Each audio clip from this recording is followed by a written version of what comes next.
Good morning, Wabash! Speaking today at Pioneer Chapel will be Quinn Scholler, Gavin Rupert, TJ Alexander, and Coach Jay Gilbert with their talk titled Monon Bell.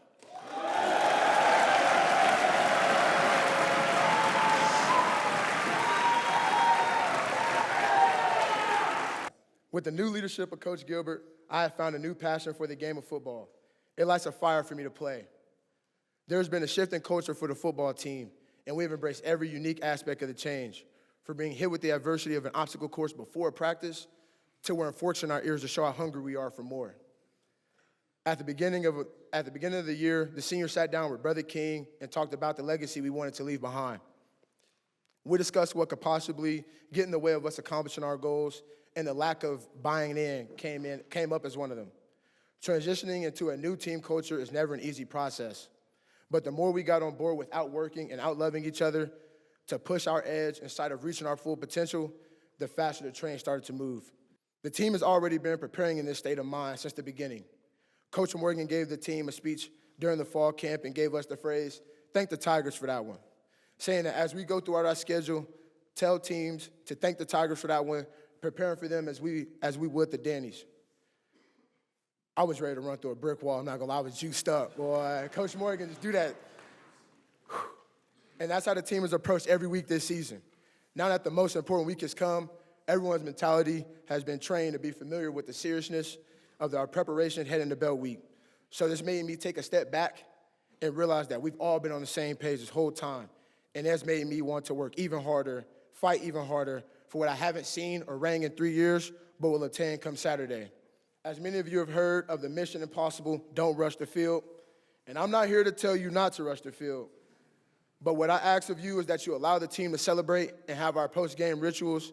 I would be highly upset if the team doesn't get to pray out and sing the fight song. If you realize, we haven't sang the fight song for the past 3 years to conclude the game as we would every other game. I see that as us not taking pride in ourselves as one Wabash to band together at our lowest and overcome. Let's make sure our overflowing love for Wabash floods the field and washes the black and gold back 29 miles down south. To the Wabash community, I would love to see everyone's immense love for Wabash pouring out for 60 minutes of football. No matter if we're up, down, or sudden change happens, I want to see everyone exploding with energy. I don't want to see no, in the stands. Respond in a way that confuses them about why we're so positive and motivated no matter the circumstance. Remember, we love Wabash more than we hate DePaul. To the students and supporters, be curious about the players in the game. Don't ask how the team is doing out of your own selfishness of wanting the bell. Care for those taking the field Saturday and build the confidence of the team. Be you, align with us. It's always been about us. This looks like you bringing the best version of yourself and combining it with Wabash football to achieve one overarching goal. Make sure we show that in the way we conduct ourselves come Saturday. Coach Johnson's best 10 syllables for personal accountability are, if it is to be, it is up to me. Play your role in our pursuit of writing a new chapter of the Monon Bell, where the heartbeat of Wabash is returned by a 300-pound locomotive bell.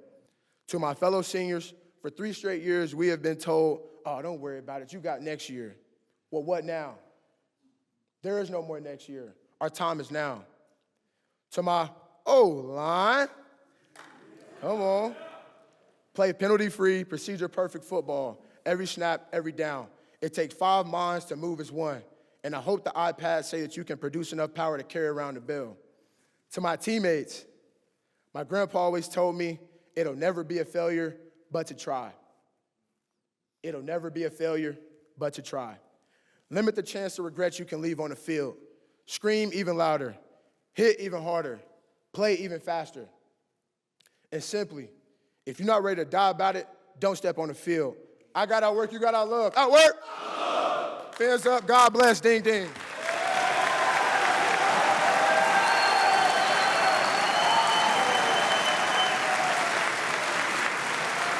As I stand here preparing for my 4th and final Monon Bell game, I can't help but reflect on this team's journey since November 16th last year. As Quinn mentioned, this team didn't just embrace a culture change, we launched a culture change. The past years weren't good enough. That's just the simple answer that they weren't. Not for the program and not for the name the Wabash name across our chests. Coach Gilbert took over this program and preached our mission constantly, to outwork and to outlove. This team didn't resist the change. We embodied it, lived it, and demanded it from each other. We made a choice that no team in America would outwork or outlove us. We built our own standard, and every man in the locker room has lived up to it. To my teammates, when I look around this room and see our group, I see something real, a real brotherhood that was forged through hours and hours of work. I see a group of men who are willing to put everything on the line for each other, a group that will sacrifice for the guy next to him. We run and hit people because that's who we are. That is our identity. We're not playing for attention, clicks, or rankings. We're playing for legacy, for the men that wore the scarlet and white before us, for those that made this place what it is today. So let me ask you guys, are you going to let DePaul fans outwork you Saturday? Are they going to be up earlier, tailgating harder, bringing more energy to our campus than you do? Are you going to let them outlove you? Are they going to stand prouder, cheer louder, and believe more than you will on Saturday? I didn't think so. In fact, I know that you guys will be so damn loud when DePaul is on offense, they won't be able to hear themselves think. I know when we make a big play, DePaul isn't going to believe the passion that comes from the home side of the stadium. Saturday, everyone brings every ounce of juice they have. Finally, our team's theme this week has been a simple one. It's Shark Week. Because sharks don't stop moving, they don't rest, and they sure as hell don't care what's in front of them. They just hunt. We've spent a year preparing for this moment. All the work has brought us here to our waters, and the school down south is swimming into the wrong ocean. When the ball kicks off on Saturday, there's no hesitation, no fear, and no mercy. Just sharks doing what sharks do. So get your fins up, because come Saturday, it's time to hunt. God bless Wabash College. Ding, ding.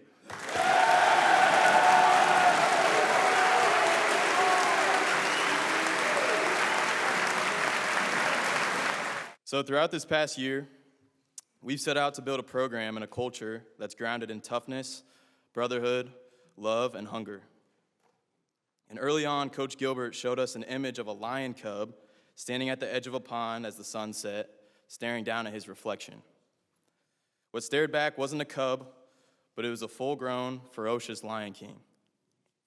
And above the picture reads the words, "As a man thinketh, so is he." The lesson from that image is simple. The cub doesn't just see what he is, he sees what he's meant to become. He sees his full potential. A man becomes a product of his thoughts and beliefs. And that's exactly who this team was a year ago.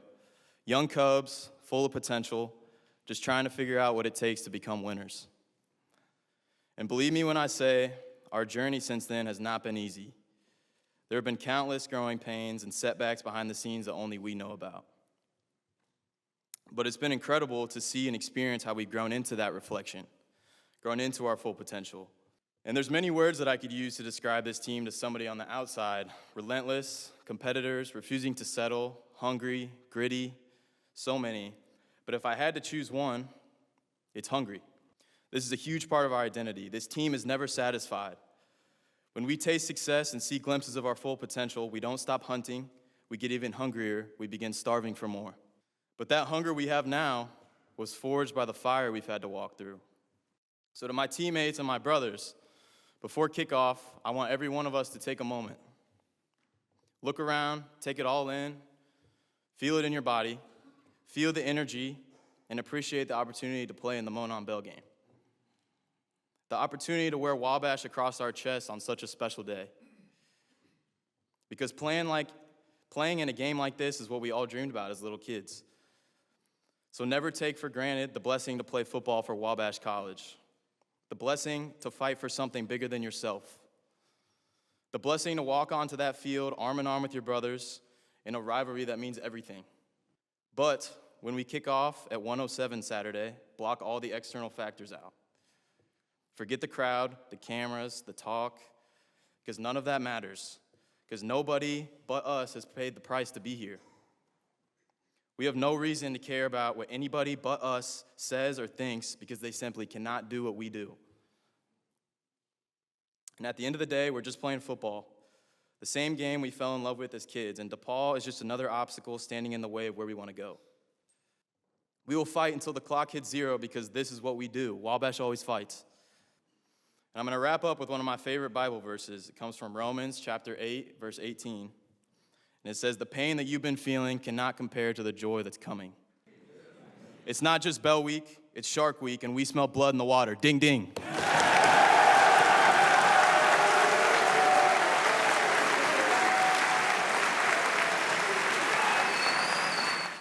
Thank you for all the people who've been a part of my journey. This is my 3rd time here. I'm not sure if everyone knows that. You know, I have played for or coached for the last 4 Wabash football head coaches. I played for Greg Carlson. He took over in 1983. So I've been a part of this program and its leadership forever. Chris Creighton hired me here, called me today to tell me good luck in this talk. Eric Rayburn, I worked for Eric, taught me a lot about football, and then Don Morell hired me back last year, which was incredible. So I'm grateful to those men specifically for their leadership. So my first Bell experience was actually 1993. Going into that game, Wabash and DePaul were tied after 99 years, 46, 46, and 9. So the 100th game would determine who won the first century. Proud to say that was Wabash College. I sat in the stands that day as a high school recruit and could easily tell the difference between the 2 schools and the 2 cultures, and I was hungry to become a part of the Wabash culture. 102nd game a couple years ago was my first game. I came in, enjoyed my first game. I'd been in several big games, and people told me how big this game was going to be, and I was like, yeah, I know, but I've played in state championships and all those things, but I really had no idea. And I was a starter, so I thought I was a pretty big deal, and then found out some of the traditions that week. And so even though I was a starter, you know, I was also this pledge. So the actives didn't seem to be too impressed. And so they were like, yeah, that's cool and all, but your night to guard the bell is on Thursday and carry that bell around. Let me tell you, freshmen, pledges or not, you'll be the ones doing the labor of carrying the bell around. So watch your backs. That thing is heavy. We woke up and a blizzard had hit, so much so that while we were playing in the game on the other end at DePaul, they were actually clearing the field with tractors to just make sure we could see the lines. So we had gotten all the way down to the goal line, and we had a goal line stand and stop these guys. So at this point, it was 0-0. It didn't look like anyone was going to be able to score, but we got a stop on 4th down. As I celebrated, jumping up and down in the air, that we had, stopped these guys inside the 1-yard line, the DePaul quarterback came up and hit me in the back. Well, so I reacted and turned around and shoved him down. He went flying, won an Academy Award, I think, for that performance. But the officials, they weren't aware that Wabash always fights, and they decided to flag me for the personal foul. I didn't think it was that big a deal because literally the ball moved 1 inch. But Pete Germano, my defense coordinator, he saw it differently, so that was a humbling butt chewing that I took when we got to the sideline. And then the very next play, we got a safety. We were sacked for a safety. So now it looked like I had just cost the Bell game. We were going to lose 2-0. So we went into halftime with that, and that was not a great memory at the time. Luckily, Chris Ings bailed me out in the second half and ran for a touchdown. We won 7-2. This is some grass from the field of my first Monon Bell game that's been framed. Notice that Wabash 7, DePaul 2 score right there. Put that right there. And then this is a picture of me keeping up campus relations with the DePaul quarterback. The 97 year was the 104th Bell game, my senior year. And to be honest, this was a humbling loss. I had never before taken such a humbling defeat. It took me about an hour and a half to take that helmet off. I remember I'd come back inside the locker room at a certain point. I was just crying, and Pete Germano, my coach, who I loved, came up to me, and he just couldn't talk. I mean, we were just so devastated. From that pain, I determined to become the hungriest person that anyone's ever met. And I decided that I was never going to let that happen again. So even though that scar is still there, it has affected me in a positive way overall. But I do understand the plight of our seniors. And at some point, you do run out of next year. Well, that's now. And so everything in my being wants to win this bell for these seniors so they can experience, for all the seniors here at Wabash. 108th bell game was in 2001, and it alleviated some of the pain. So maybe you've heard of the catch. So we got the bell back in miraculous fashion when Jake Knott threw a Hail Mary and Ryan Short tipped it to Kurt Casper in the back of the end zone. And I was so happy for my brothers to get the bell back. And I was so happy to be off the hook because I was the one that lost it, I felt like, the last time.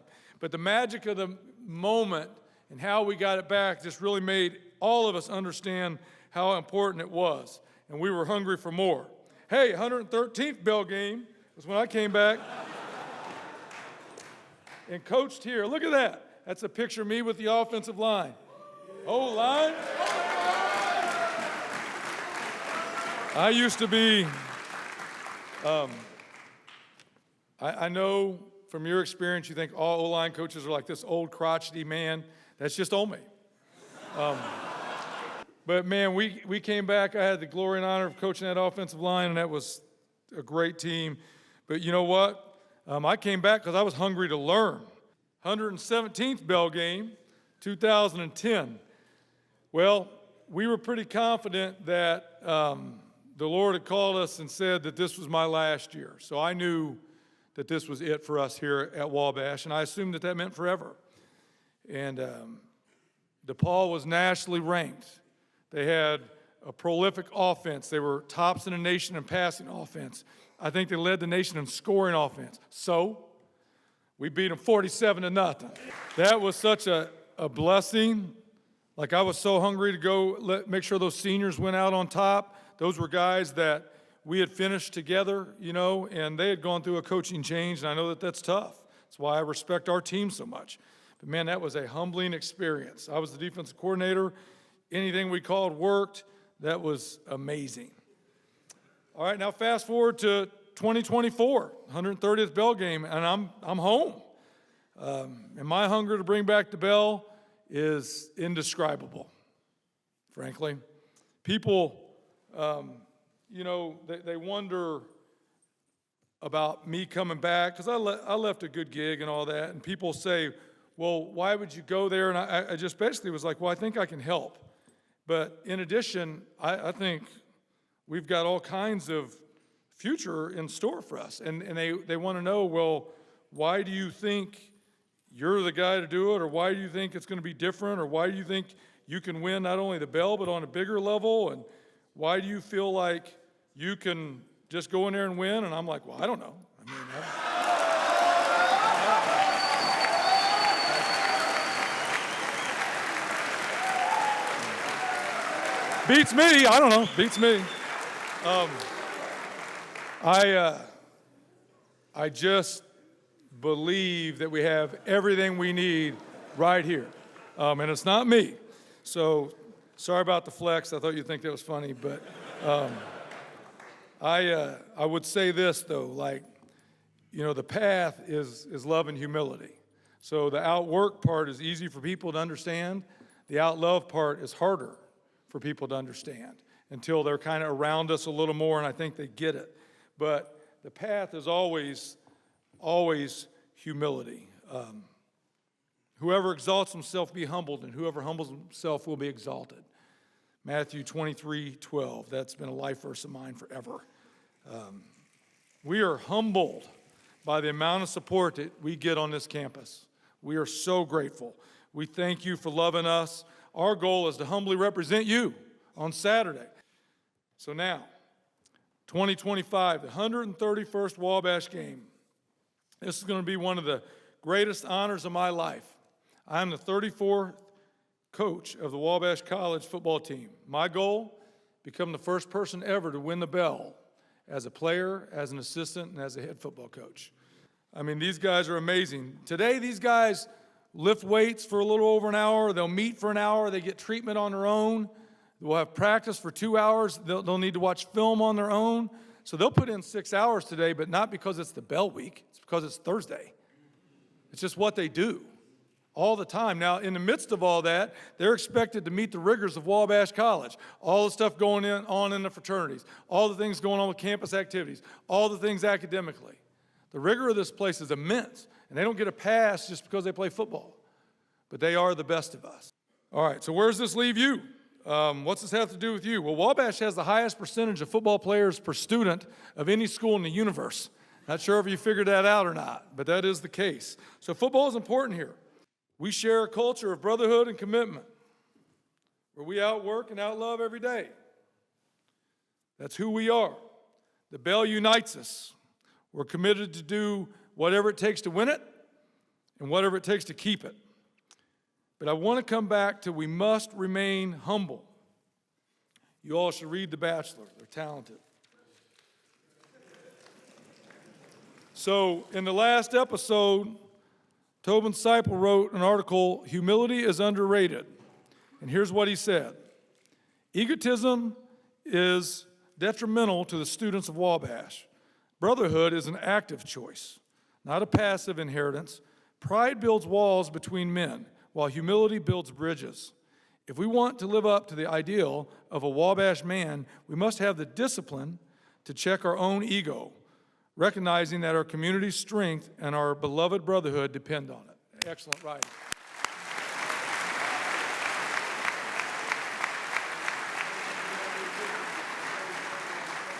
But in addition to being humble, man, we better be hungry. Wabash teaches us to have an insatiable appetite to do whatever it takes, whenever it takes, for as long as it takes to reach our goals.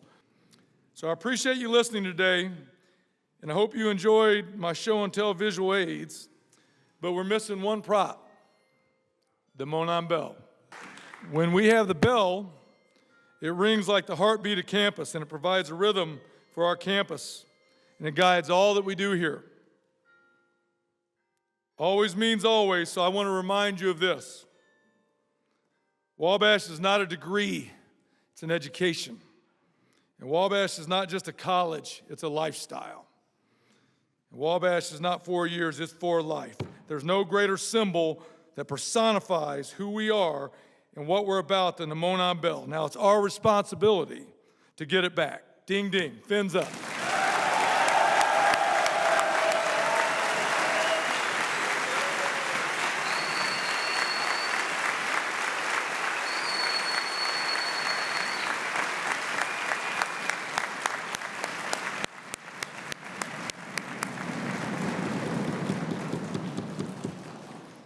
No further announcements. Win that damn bell. Now will you all please rise and join me in singing Old Wabash. Ba-da-da-da-da-da-da-da-da.